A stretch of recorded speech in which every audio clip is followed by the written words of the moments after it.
Three, two, one. Assalamualaikum warahmatullahi wabarakatuh. Perkenalkan, kami dari kelompok 5 akan menjelaskan mengenai peranan fungsi bagi kehidupan sehari-hari yang menguntungkan dan merugikan.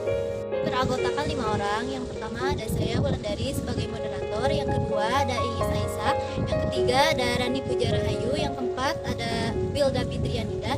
Dan yang kelima ada Erpah Nurlaita. Baik, yang pertama di sini ada peranan fungsi yang menguntungkan bagi kehidupan sehari-hari. Yang pertama dapat dijadikan sebagai mikroorganisme dalam kehidupan sehari-hari. Yang kedua dapat menguraikan sisa-sisa tumbuhan, sisa-sisa bangkai ataupun mikroorganisme lainnya, dan dapat dikembalikan ke tanah sehingga dapat menyuburkan tanah tersebut. Dan selanjutnya yaitu peranan fungsi sebagai pengurai sampah. Fungsi selanjutnya yaitu sebagai fermentasi seperti pada fermentasi tempe dan roti.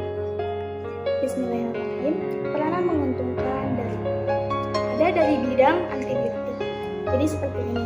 Alexander Fleming adalah orang pertama yang mengetahui khasiat penisilin, yaitu zat antibiotik yang dihasilkan oleh jamur jenis Penicillium notatum dan Penicillium serisogenum. Antibiotik merupakan substansi yang dihasilkan oleh mikroorganisme seperti bakteri dan jamur yang dapat mencegah atau membunuh mikroorganisme lainnya.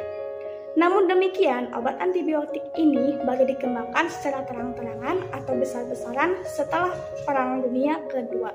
Jamur ini dapat tumbuh di mana-mana, terutama pada buah yang telah ranum dan tampak sebagai noda hijau ataupun biru. Kemudian, ada peranan menguntungkan pada bumi di bidang sumber makanan manusia. Peran jamur bagi manusia memberikan banyak manfaat, salah satunya di bidang industri makanan dan minum. Jamur dapat dimanfaatkan dalam pembuatan makanan dan minuman. Ada pula yang dapat dimakan. Banyak jenis jamur yang memberikan manfaat di bidang industri makanan dan minuman seperti dalam pembuatan keju, tempe, oncom, dan dalam pembuatan kacang. Beberapa jenis jamur tertentu umumnya dimasak, bisa dalam sup atau bahkan sebagai roti. Jamur-jamur yang biasanya dijadikan sebagai makanan adalah Auricularia polytricha atau jamur kuping. Kemudian Volvariella volvaceae, jamur merah, atau Pleurotus atau jamur tiram. Nah, ada juga macam-macam jamur yang bisa dimakan. Contohnya jamur enoki, shiitake, jamur tiram, jamur anjing, truffle, dan masih banyak lagi. Selain bisa dimakan langsung, jamur juga bisa mengubah bahan makanan menjadi jenis bahan makanan yang lainnya. Terima kasih. Saya akan menjelaskan mengenai peranan yang merugikan bagi kehidupan manusia. Salah satunya menurunkan kualitas dan kuantitas makanan dan bahan-bahan lainnya bagi kehidupan manusia. Contohnya seperti nasi. Jika dibiarkan terlalu lama, maka akan berjamur. Merugikannya jadi tidak bisa dimakan kembali.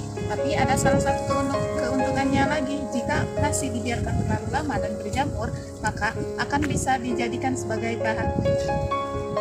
Yang kedua, menyerang bahan-bahan lainnya yang bernilai ekonomis, seperti kayu, kulit, dan lain sebagainya.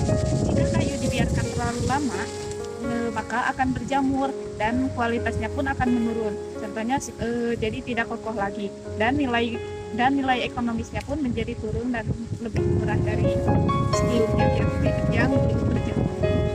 Yang ketiga yaitu bersifat parasit dan dapat menyebabkan penyakit pada organisme lain.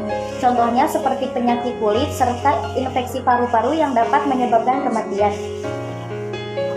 Yang keempat, menjadi hama tumbuhan dan penyakit pada hewan. Contohnya seperti jamur Ustilagomeidis yang dapat menjadi parasit pada tanaman jagung. Ustilagomeidis ini umumnya menyerang tongkol jagung dengan masuk ke dalam biji dan mengakibatkan pembengkakan serta terbentuknya kelenjar. Pembengkakan akan mengakibatkan bagian jagung rusak dan kelenjarnya pecah sehingga spora Ustilagomeidis dapat menyebar. Sekian yang dapat kami sampaikan. Terima kasih.